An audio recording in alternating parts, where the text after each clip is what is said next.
Bonjour, ici Madame Gauthier et aujourd'hui je te fais une capsule sur le code PAVO. Alors c'est un rappel puisque tu utilises ce code depuis le mois de septembre. Donc nous allons revoir étape par étape chaque lettre de ton PAVO pour t'assurer que tu le fais bien dans tes textes et que tu les fasses bien aussi dans tes exercices. Ensuite, tu auras un exercice à faire en corrigeant un texte à l'aide du code PAVO. Alors, on y va. Premièrement, c'est le P pour ponctuation. Donc, quand tu fais le code PAVO, tu dois obligatoirement encadrer la lettre majuscule de ta phrase, de chacune de tes phrases, et encadrer le point, OK? Que ce soit un point d'interrogation, un point régulier ou un point d'exclamation.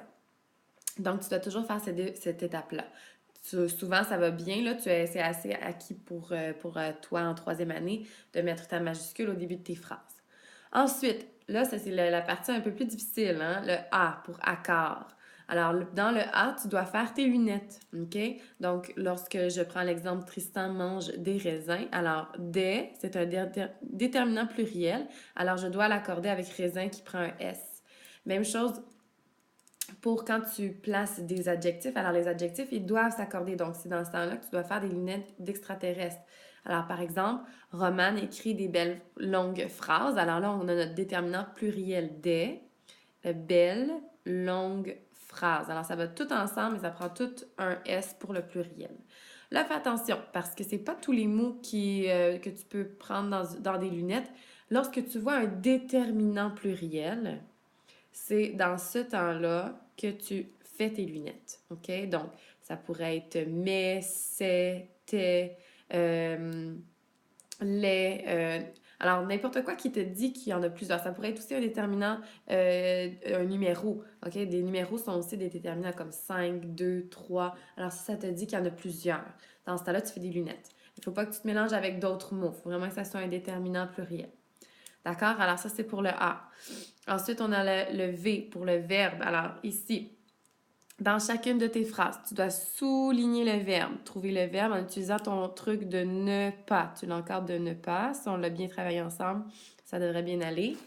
Ensuite, quand tu as trouvé ton verbe, à l'aide de ton truc ne pas, tu vas faire une flèche vers son sujet. Alors, tu vas te poser la question, qui est-ce qui parle dans la classe? Et ici, ma réponse, c'est Charlie. Alors, Charlie, c'est mon sujet. Donc, je fais une flèche vers mon sujet. Si mon sujet n'est pas je, tu, il, nous, vous, il, tu dois remplacer ton groupe sujet par ces pronoms-là. Alors, Charlie, ici, je peux le remplacer par elle au singulier. Et là, après ça, je peux regarder si c'est bien accordé. Alors, elle parle dans la classe, ça marche. Donc, c'est bon, c'est correct. OK? Donc, tu dois aussi faire cette étape-là.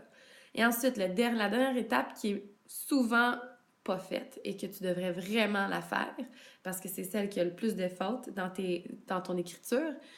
Donc, c'est le O pour orthographe. Alors, dans ce temps-là, là, il faut que tu doutes de certains mots. Il faut que quand tu écris des mots, comme par exemple ici, j'ai difficile. Là, je l'ai écrit d'une façon, je suis pas certaine. Est-ce que ça prend un F, deux F? Est-ce que ça prend un L, deux L? Je suis pas certaine.